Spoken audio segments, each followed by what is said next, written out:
It bothers me that this is still in the news cycle because I think we're missing the bigger pieces of what we need to be doing as an American people to continue to protect one another. And we should be having that dialogue about asymptomatics. We should be having that dialogue about this unique clotting that we're seeing. And, we're the first country that really had young people to this degree. Italy and Europe is about 8 years older than us as a median age. So this is the first experience of this virus in an open society where we really can understand what's happening to every different age groups. These are the things that we should be talking about and focusing on. So I think as a scientist and a public health official and a researcher, sometimes I worry that we don't get the information to the American people that they need when we continue to bring up something that was from Thursday night.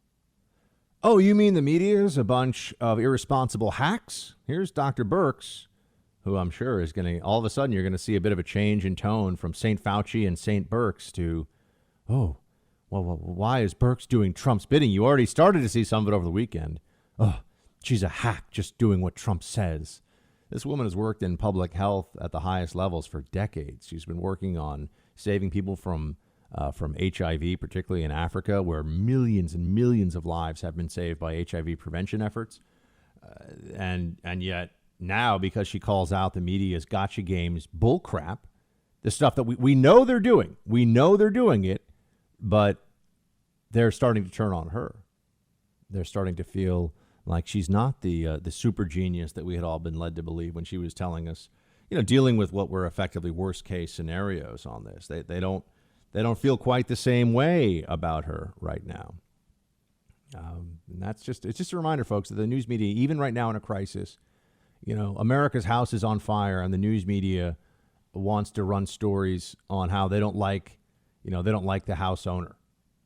And it's like, what are you guys doing? What is going on here? They just really can't help it, I suppose. This is who they are. I mean, they can't help it, but they're not going to change.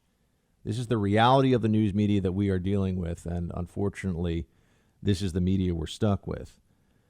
But I want to note that, some states are beginning to open. Tennessee, Missouri, Montana.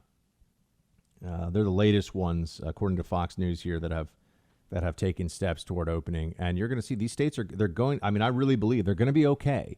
I'm not saying it's going to be perfect, but they're going to be okay. And then you're going to have more pressure on the blue states.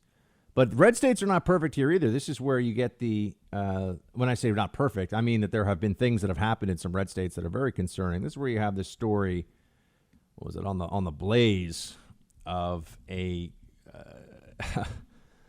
sting operation against women who were trying to give nail salon services at home. A sting operation. Well, you don't say.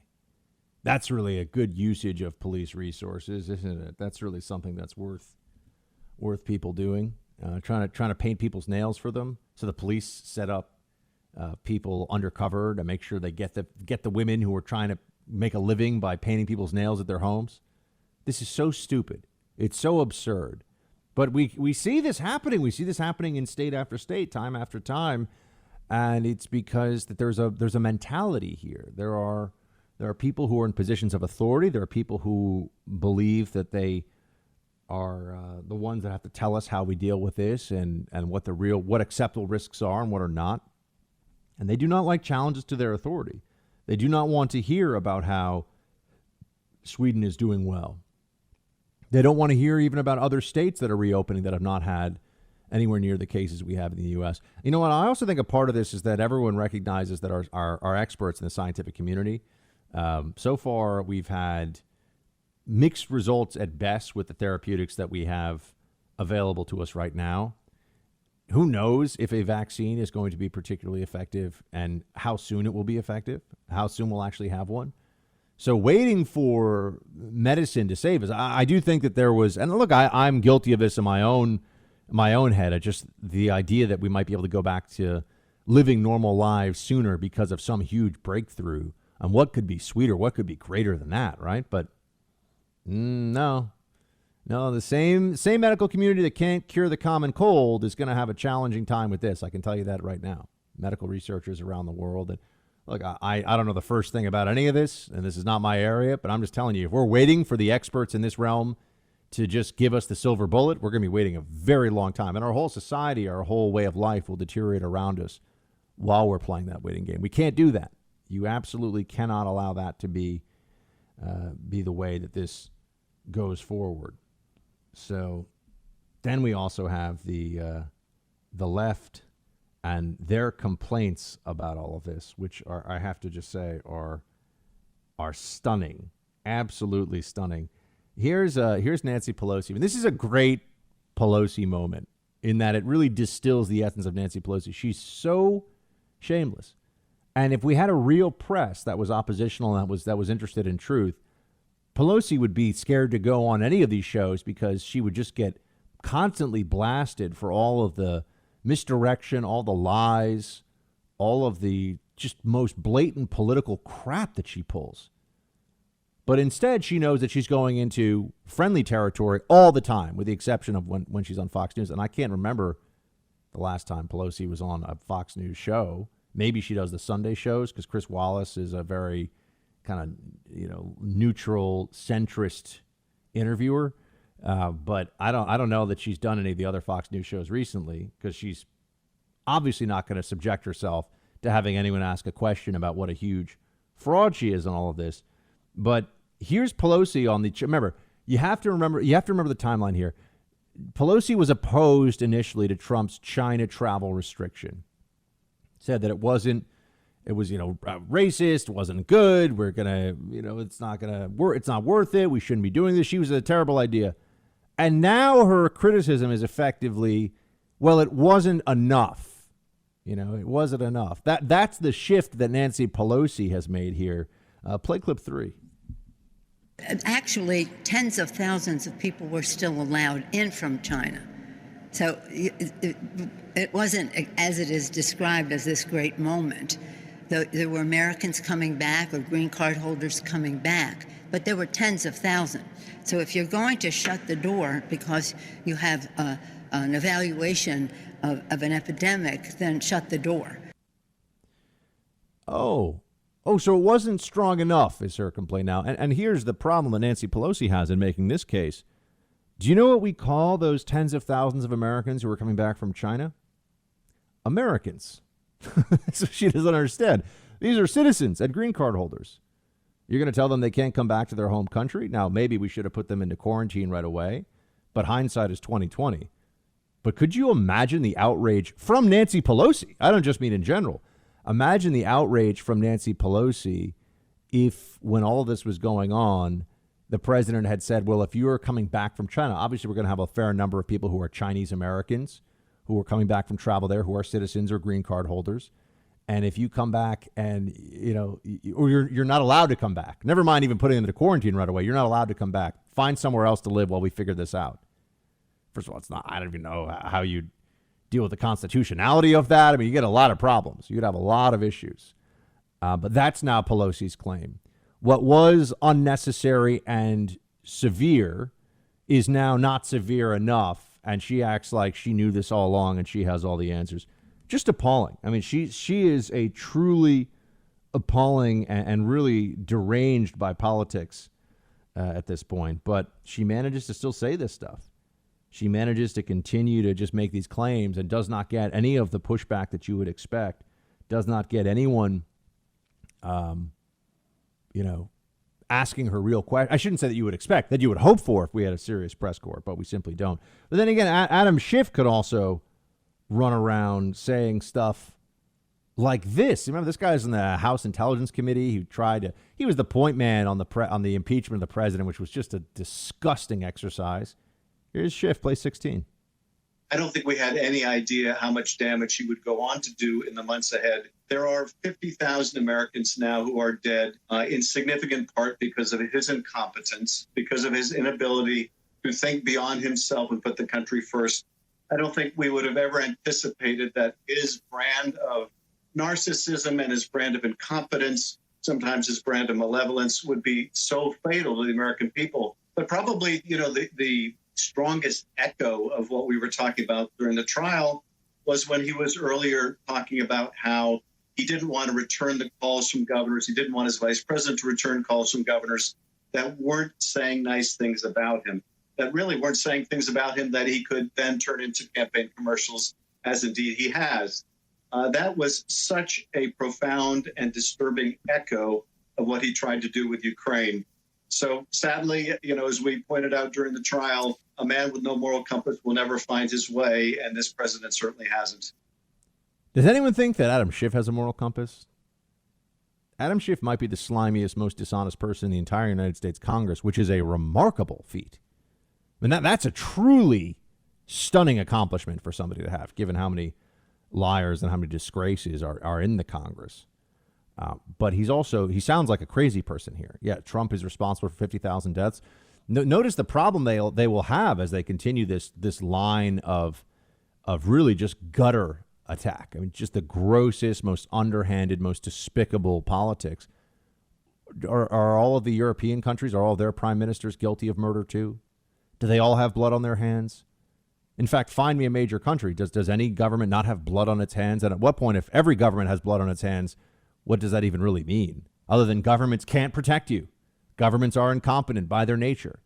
They are going to disappoint you. If you think that a government is there to be your friend and keep you safe, you're wrong. Doesn't matter who the leader is. That's not the function of government.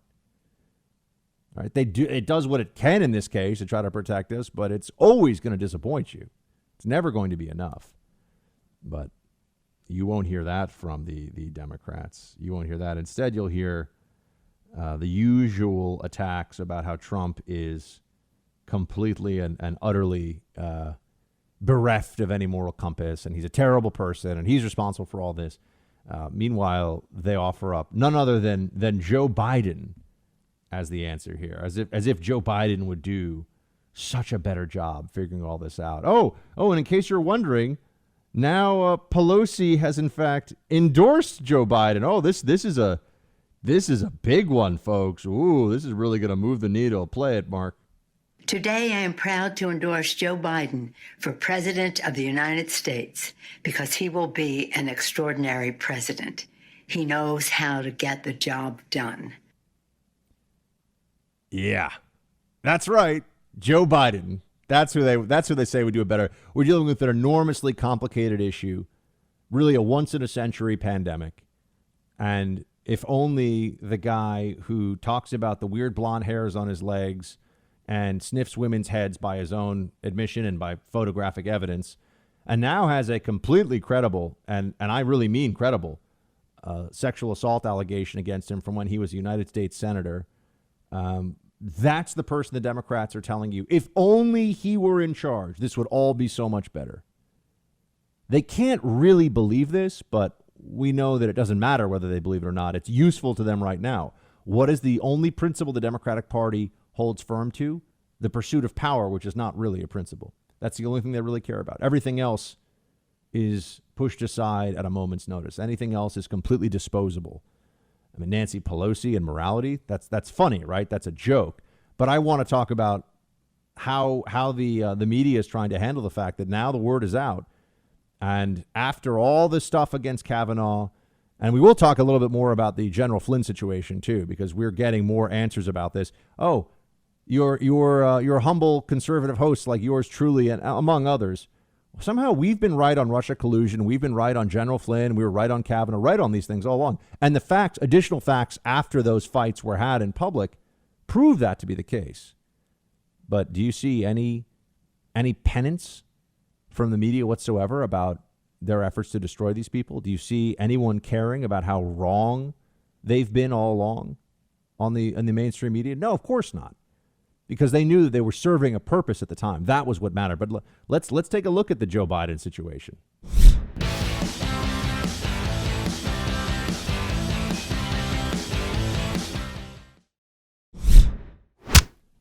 You will recall during the Kavanaugh destruction effort by the media, you'll recall that there was no evidence whatsoever of contemporaneous corroboration. In fact, the effort to destroy Kavanaugh revolved entirely around women who had increasingly implausible claims of sexual assault.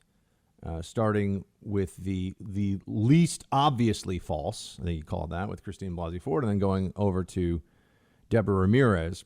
And I can say this: if you were in college and somebody put their genitalia in your face, I don't think you would need, as she claims she did, a week of coaching by lawyers to help you figure out if, in fact, that thing happened to you.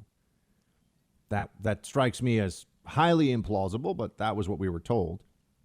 And also other people that were there at Yale University at the time remembered no such incident, did not believe that it happened, no corroboration whatsoever. And then you got to the Julie Swetnick case, where the media was willing to, with no, again, evidence of any kind other than a clearly delusional person seeking attention.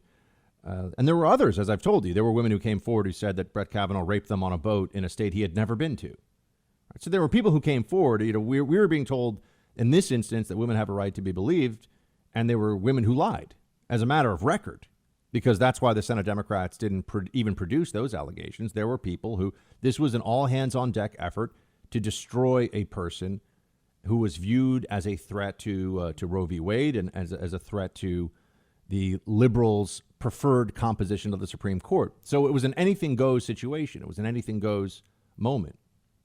But even Blasey Ford was never even able to prove that she had met Brett Kavanaugh. Never. No record of anyone saying that they ever hung out, knew each other, were even in the same room. She claims that she went to a party, that she did not know how she got there, who invited her, where the house was, what house it was, and that he attacked her, and that she doesn't know how she got home or who picked her up or anything else. And she thought it was the wrong year also, which is left out of all of that too. Oh, okay. So pretty much every fact she had was either not a fact or was wrong. But she knew it was Brett Kavanaugh. Couldn't have been someone else. Couldn't have been some other guy that was, grabbing at her when he was drunk at this party, which is a thing that I know happens all too often. I mean, this is part of the problem, is that there are far too many people who are victims of this kind of conduct. And when someone comes forward with a politically charged allegation that does not have any facts behind it, it does affect perception of how often people are telling the truth with this. It just does. So it's wrong. It hurts real survivors when this happens, when people say things that are clearly untrue for reasons that we all understand, right? This was a Supreme Court seat, and this was considered a sacred duty of women on the left to try and destroy Kavanaugh. Here's the problem now with the Joe Biden situation as we know it. The problem is that there is now not only an allegation that is credible, that relies on already established contact between the two of them. There's what we believe is video and audio evidence of contemporaneous corroboration. And not only that, but CNN had it in its archives. I'll bring you up to speed on this in a moment.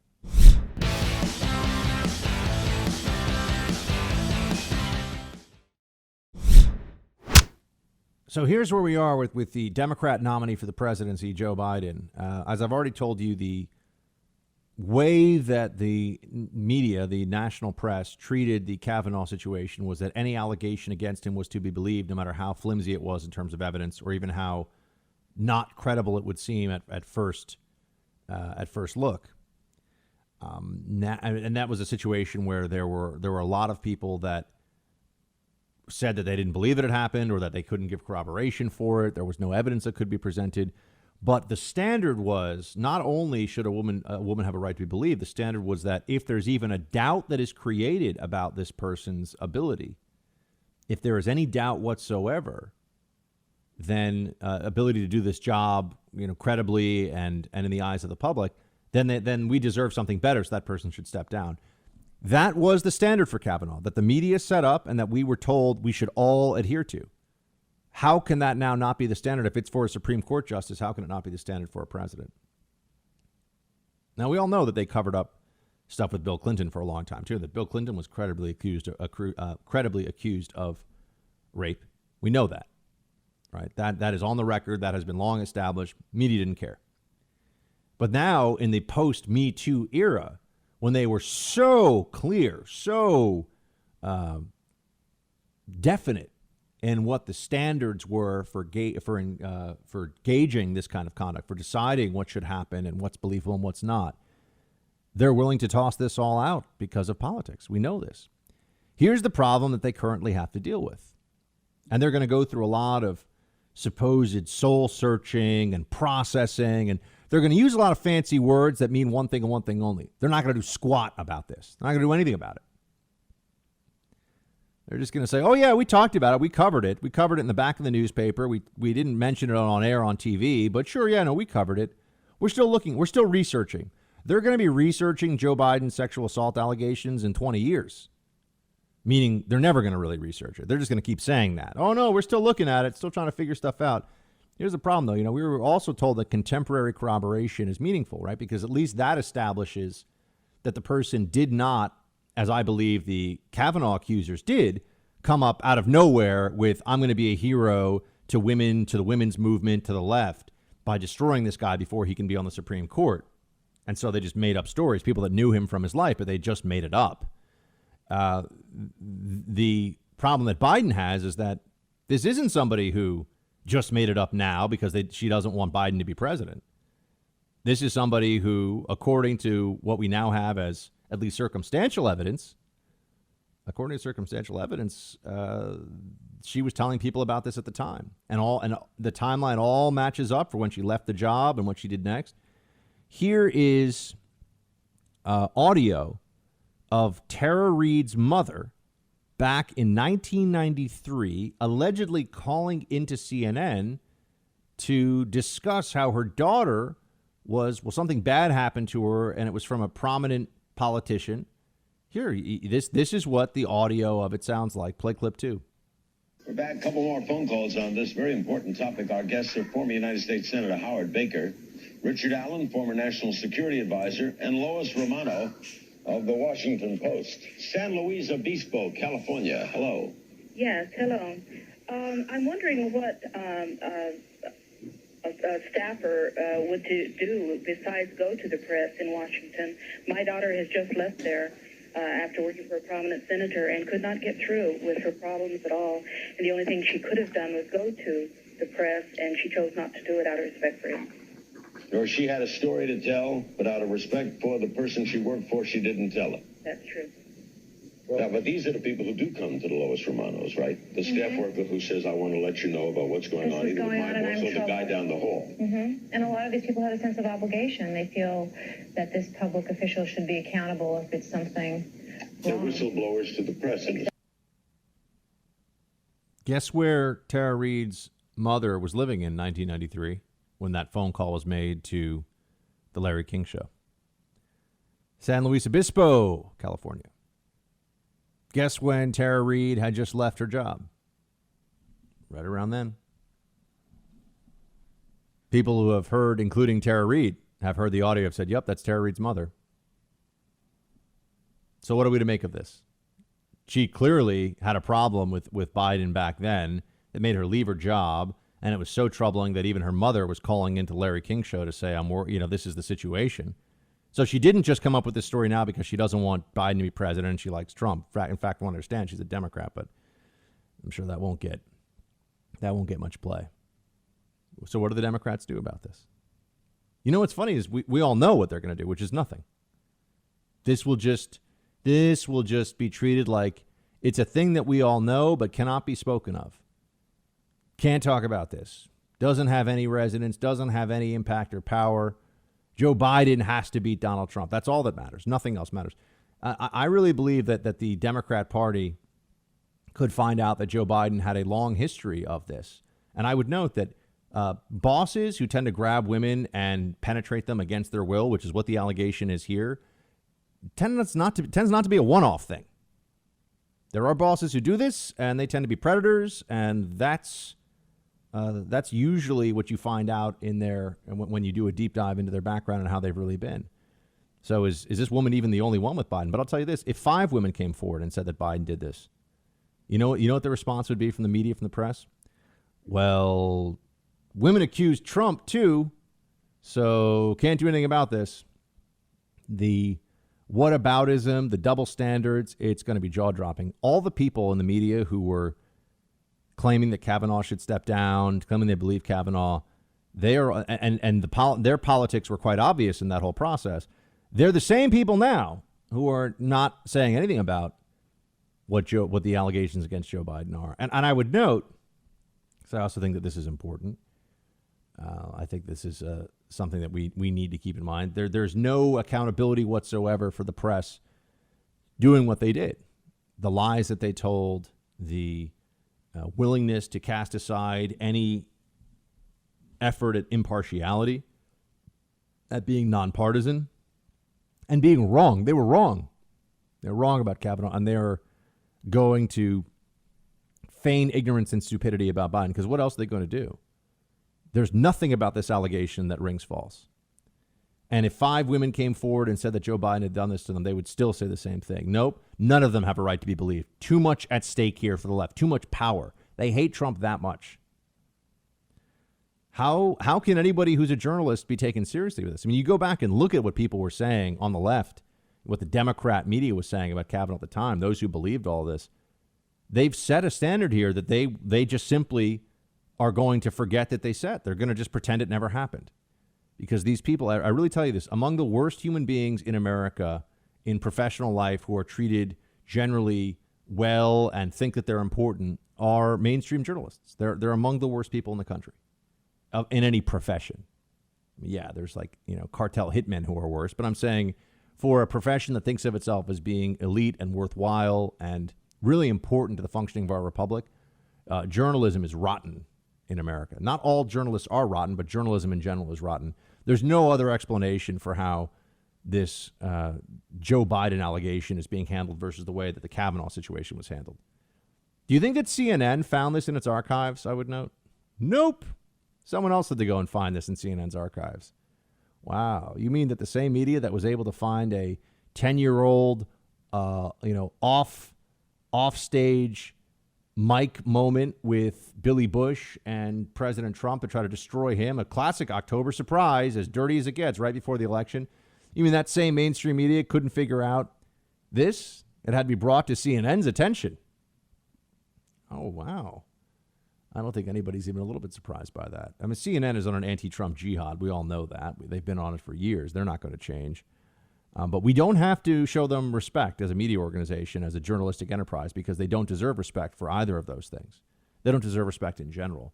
And to all the women out there that I know who wanted to believe the press was being fair in what it was saying about Kavanaugh, I would want to know how could anyone try to claim that what's going on right now, where you have a Democrat nominee for the presidency who has been credibly accused of sexual assault by a woman who did know him, who was alone with him, and who does have now contemporaneous corroboration or having told other people about the story back in 1993. Is it okay if Joe Biden does it? What is the standard? What is the standard that they are operating under now? They need to establish this. Do they excuse Joe Biden because he's too important to Democrats? I mean, that is what they're doing, but I want them to verbalize it. I want them to have to say it. Why is this okay? CNN, I don't think, has done a single story on this. What a trash heap of an organization that place is. It's really appalling.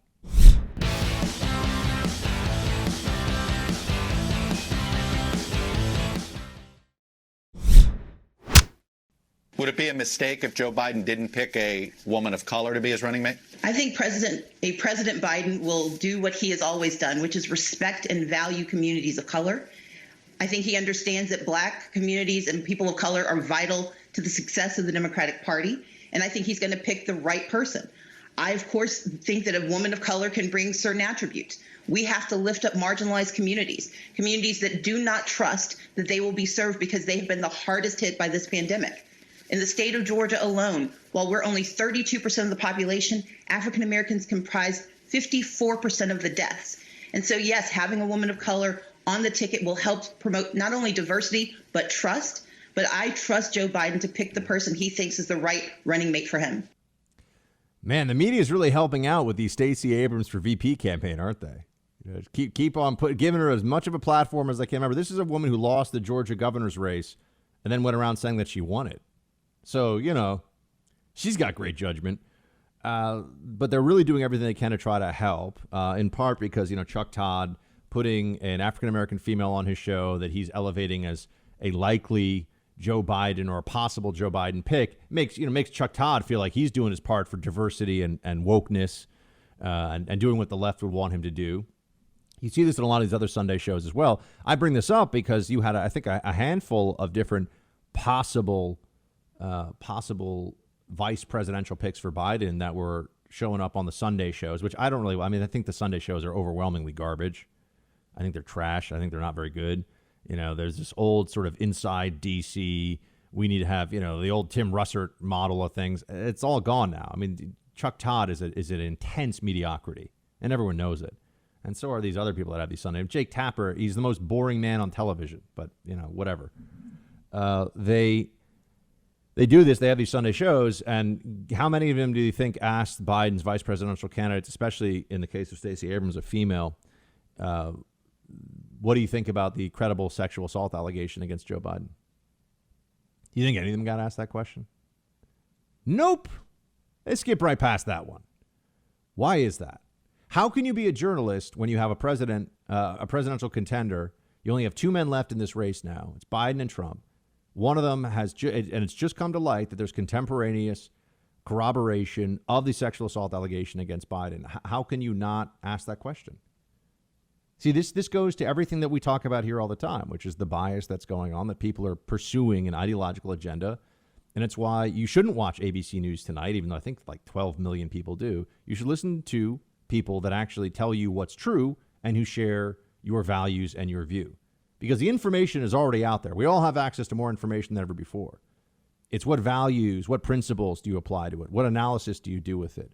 What do you think the takeaways are? How do you use judgment? And how do you tell people to go forward once they have that information, right? That's what differentiates.